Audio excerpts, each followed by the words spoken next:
दोस्तों उधर से छनकर आ रही है खबरें खबरें ये कि भाई पहले पार्षद नहीं पहुंचे, फिर एक मीटिंग बुलाई गई थी ममता बनर्जी की तरफ से, जिसमें 80 विधायक जो जीते हैं उनमें से 60 गायब रहे और 20 पहुंचे। भारतीय जनता पार्टी इस बात पर पूरी तरह से आश्वस्त है। देखिए, सीबीआई उनके पास, ईडी उनके पास, इनकम टैक्स विभाग उनके पास, और अब पश्चिम बंगाल में सरकार है तो पश्चिम बंगाल की पुलिस उनके साथ, ऊपर से केंद्रीय सुरक्षा बल लगा रखा है। ये तमाम चीजों से कहां पार पाएंगे विधायक? पार्षद तो वैसे भी बहुत परेशान है, उनमें से एक ने सुसाइड कर लिया। एक तरफ ये कोशिश कर रहे थे कि सब कुछ चंगासी हो जाएगा, ममता बनर्जी की पार्टी को पूरी तरह से खत्म कर देंगे, मतलब नाम मात्र की पार्टी रह जाएगी। लेकिन दूसरी तरफ एक राज्य से एक बहुत बुरी खबर आ गई, वहां सरकार गिरने के आसार बनते नजर आ रहे हैं। दरअसल एक बैठक हो गई है, क्योंकि लगातार जो पश्चिम बंगाल में हो रहा था उसकी तुलना महाराष्ट्र से की जा रही थी। कहा जा रहा था कि क्या महाराष्ट्र वाला खेला होगा, उद्धव ठाकरे और शरद पवार जैसा हालात ममता बनर्जी के होंगे, उनकी पार्टी के होंगे, क्या होगा। लेकिन यहां पर सब कुछ चंगासी करते करते खुद महाराष्ट्र में जाकर खेल फंस गया है। यहां पर सरकार गिराकर अपनी सरकार बीजेपी ने बनाई थी, वो बात अलग है, दोबारा चुनाव हुए और जब सत्ता में जहां पर ये होते हैं वहां चुनाव जीत रखे। अब तो इस सत्ता में हो ना हो, चुनाव जीतना इनके लिए आसान हो जाएगा। ज्ञानेश कुमार जैसे चुनाव आयुक्त जब तक बैठे हैं, और फिर बाद में चुनाव आयुक्त को वहीं जहां पर बीजेपी की सरकार नहीं होती वहीं याद आता है कि केंद्रीय सुरक्षा बल का इस्तेमाल करना है नहीं करना है। खैर, अब महाराष्ट्र में खेला हुआ है, नाराजगी पहले से ही टीडीपी की चल रही थी। अब शिवसेना एकनाथ शिंदे वाली, उन्होंने भी मोर्चा खोल दिया, जिनके 5 सांसद हैं। फिलहाल अब हालत बहुत ज्यादा खराब है। क्या क्या हो गया है जिसने बैठकों का दौर दिल्ली में शुरू कर दिया, वही बताता हूं। नमस्कार, मैं हूं प्राज्वल गौतम। वैसे भी पश्चिम बंगाल में चुनाव जीतना ये पहले से ही तय था। मुझसे भी कई लोग पूछते थे कि क्या होने जा रहा है। मैं आपको पश्चिम बंगाल की स्थिति बता दूं, चूंकि कई न्यूज चैनल में काम कर चुका हूं, मित्र मिलते हैं, उन्होंने पूछा आपको क्या लगता है ये समीकरण।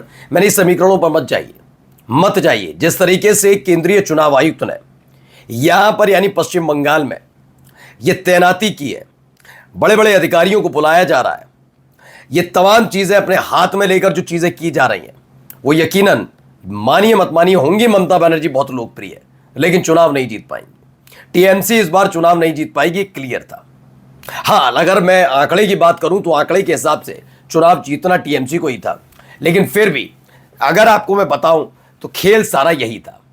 अब हुआ क्या कि वहां पर पार्षद हैं, वो इस्तीफा दे रहे हैं। 101 पार्षदों ने इस्तीफा दे दिया, 60 विधायक गायब हो गए।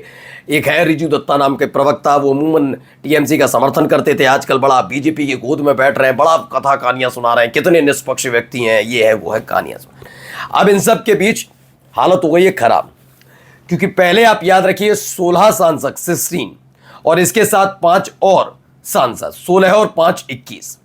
अगर 92 में से 92 में से ही अगर 21 सांसद अलग हो जाते हैं तो बची कितनी? 271। और ये 271 में से समर्थन कितनों का चाहिए? 272। ये आप अंदाजा लगाइए यहां कहां अल्पमत में आ रही है सरकार, बताऊंगा आपको। लेकिन पहले आप ये देखिए, फिर एक हो सकती है शिवसेना। ये कहा जा रहा है शिवसेना एक बार फिर से एक हो सकती है, और इसके लिए मुलाकात का दौर शुरू हो गया है। मुलाकात किस किस के बीच में हुई वो आपको बताता हूं। इसमें मुलाकात का जो मसला निकलकर सामने आया है, बीजेपी के बढ़ते दबदबे के बीच उद्धव ठाकरे और शिंदे गुट से उठी सुलह की आवाज। कहा जा रहा है कि जल्दी इन दोनों के बीच एक मुलाकात हुई है, और इस मुलाकात ने काफी कुछ चीजें बदल दी हैं। और इसी के साथ साथ ये भी कहा जा रहा है कि जो हालात हैं वो पक्ष में नजर नहीं आ रहे हैं, यानी कि आने वाले वक्त में दिक्कतों का सामना करना पड़ सकता है। देखिए क्या हुआ इसमें। महाराष्ट्र की राजनीति में एक बार फिर शिवसेना के दोनों गुटों के संभावित पुनर्मिलन की चर्चा तेज हो गई है। करीब 4 साल पहले पार्टी में हुई बड़ी टूट के बाद पहली बार उद्धव ठाकरे और एकनाथ शिंदे खेमे के नेताओं ने खुलकर कहा अब सबसे बड़ा खतरा एक दूसरे से नहीं बल्कि बीजेपी के बढ़ते राजनीतिक प्रभाव से है। अच्छा, ये क्यों कहना पड़ रहा है, उसकी भी अपनी एक कहानी है। जब एकनाथ शिंदे जब मुख्यमंत्री थे, तब उस दौरान एकनाथ शिंदे को लेकर भारतीय जनता पार्टी बड़ी आश्वस्त थी कि भाई बीजेपी के हैं, सॉरी हमारे दोस्त हैं, हमारे साथी हैं, हमारा ये है, हमारा वो है। तमाम इन्होंने ये बात कह दी थी। लेकिन इनके बनने के बाद ये क्लियर हो गया था कि आने वाले वक्त में ये परेशान करे बिना मानेंगे नहीं, किसी भी कीमत पर मानने के लिए तैयार नहीं है, ये क्लियर हो गया था। और उसी की बात से जो एकनाथ शिंदे हैं, एकनाथ शिंदे जब दोबारा से जब महाराष्ट्र गया चुनाव में, उसके बाद एकनाथ शिंदे के पर कतरे जाने लगे। पर इस तरह कतरे गए कि जब चुनाव जीते, चूंकि एकनाथ शिंदे के चेहरे पर चुनाव लड़ा गया और जब रिजल्ट आया तो उसके फौरन बाद ही एकनाथ शिंदे को हटाकर देवेंद्र फडणवीस को मुख्यमंत्री बनाया गया। उस वक्त एकनाथ शिंदे नाराज भी हुए थे, लेकिन मसला यहां पर भी खत्म नहीं हुआ। जैसे तैसे एकनाथ शिंदे को मनाया गया और उसके बाद खबर निकल कर आई कि एकनाथ शिंदे की जो शिवसेना है उसकी पार्टी के नेताओं को बीजेपी तोड़ रही है। इसको लेकर उन्होंने उस वक्त अमित शाह से मुलाकात की थी जाकर, लेकिन कहा जाता है कि एकनाथ शिंदे आरएसएस गुट के हैं, वो माने नहीं। और इसके बाद क्या हुआ कि वो जब अमित शाह से मुलाकात करके दोबारा महाराष्ट्र लौटे, जहां पर कहा गया कि अब उनकी पार्टी के किसी भी नेता को तोड़ने का काम नहीं किया जाएगा, बीजेपी में कतई शामिल नहीं होंगे, उसके बाद भी यह काम जारी रखा गया, जिस पर एकनाथ शिंदे भड़क उठे थे। उन्होंने कई बार कैबिनेट की मीटिंग से उसके बाद उनके मंत्रियों ने कैबिनेट की मीटिंग में जाने से मना कर दिया था। यह सब चीज हो रही थी।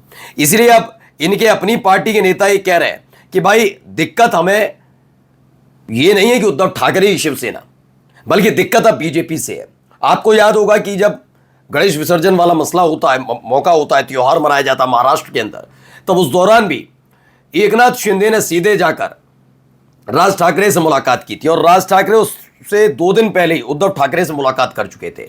तब से ये चीजें चल रही थी कि देखना होगा कि क्या एकनाथ शिंदे राज ठाकरे के जरिए उद्धव ठाकरे से मुलाकात करके सब कुछ शांत करने जा रहे हैं, और ये होने की उम्मीद है। देखिए क्या है, शिवसेना उद्धव ठाकरे के वरिष्ठ नेता हैं अंबादास दानवे और शिंदे गुट के नेता अब्दुल सत्तार ने दोनों गुटों के बीच के फिर से साथ आने का समर्थन किया।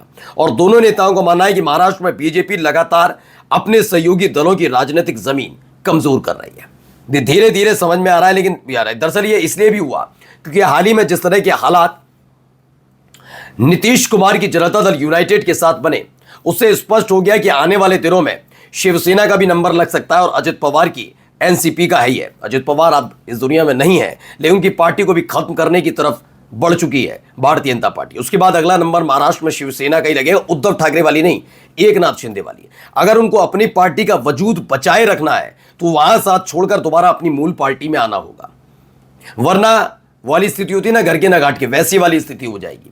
पहले से ही एकनाथ शिंदे पर कई तरह के आरोप हैं कि उन्होंने बाला साहब ठाकरे की पार्टी को तोड़ा, और उसके बाद अब इन सब के बीच एक और नाराजगी काम कर सकती है।